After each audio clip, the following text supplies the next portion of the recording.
अध्यक्ष महोदय, महात्मा ज्योतिराव फुले आणि सावित्रीबाई फुले यांना भारतरत्न देण्यासंदर्भातला हा जो प्रस्ताव आहे, अध्यक्ष महोदय, त्याला मी पाठिंबा देतोय. परंतु एक गोष्ट मला इथे नमूद करायची आहे.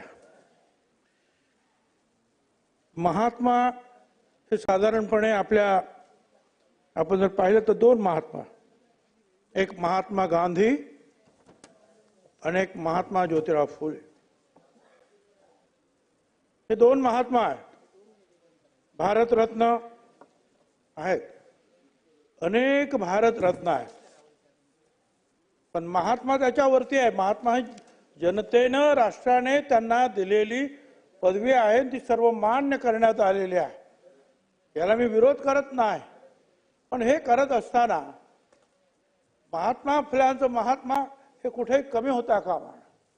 खरं म्हणजे बाबासाहेब आंबेडकरांना सुद्धा आपण भारतरत्न दिलं, त्यांना ते विश्वरत्नच द्यायला पाहिजे काय. परंतु जे आहे महात्मा ज्योतिराव फुल्यांना भारतरत्न देताना आपण त्यांचं महात्म्य कमी करतोय का, हा पण विचार झाला पाहिजे. कारण मग महात्मा गांधींना आपण भारतरत्न का द्यायचा नाही, हा विचार मनामध्ये येतो. आणि मग मागे जायचं असेल तर मग आणखीन मागे जाता येईल, त्यांना भारतरत्न का द्यायचं नाही. हे असे आपल्या देशातले जे आहेत, छत्रपती शिवाजी महाराज म्हटल्यानंतर छत्रपतीच, ते बाकीचं काय नाही काय. तसंच महात्मा ज्योतिराव फुले, महात्मा गांधी, क्रांतीवीर सावित्रीबाई फुले हे म्हटलं की संपला विषय. पण तरी सुद्धा शासनाने हा जो ठराव मांडलेला आहे त्याला मी विरोध करत नाही, पण हे करत असताना आपण सगळ्यांनी ही गोष्ट सुद्धा लक्षात ठेवणं आवश्यक आहे की आपण महात्मा गांधी आणि महात्मा ज्योतिराव फुले याच्यातलं महात्म्य जे आहे कुठे कमी होणार नाही, याची काळजी आपल्याला घ्यायला पाहिजे. धन्यवाद. 100% देणार त्याची व्यवस्था केली आहे. अध्यक्ष महोदय, अशा प्रकारचा प्रस्ताव ज्यावेळेस आपण मांडतो तर आपण तो बिना चर्चेने एकमताने नेहमी मान्य करत असतो. केवळ एक अतिशय चांगला मुद्दा भुजबळ साहेबांनी या ठिकाणी मांडलेला आहे आणि मी भुजबळ साहेबांना सांगू इच्छितो की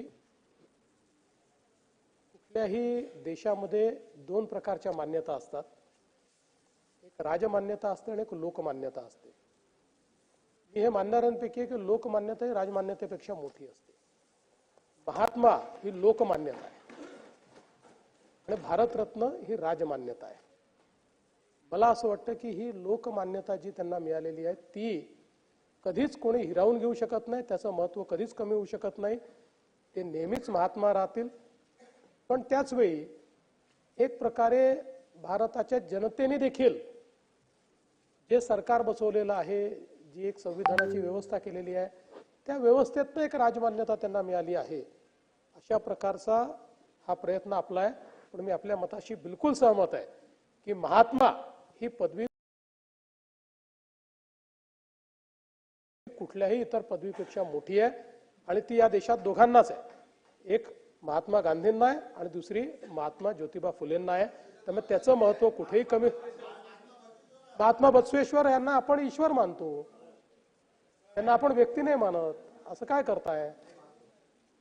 त्यांना आपण ईश्वराचा दर्जा दिलेला आहे.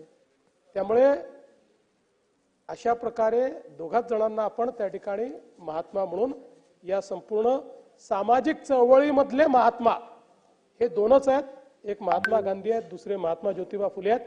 त्यामुळे ती मान्यता कधी कमी होणार नाही. ती कमी होणार नाही याची दक्षता निश्चितपणे घेतली जाईल आणि आपण एकमताने हे मान्य करून केंद्र सरकारला शिफारस करूया की महात्मा ज्योतिबा फुले आणि क्रांतीज्योती सावित्रीबाई फुले यांना त्या ठिकाणी भारतरत्न केंद्र सरकारने प्रदान करावा.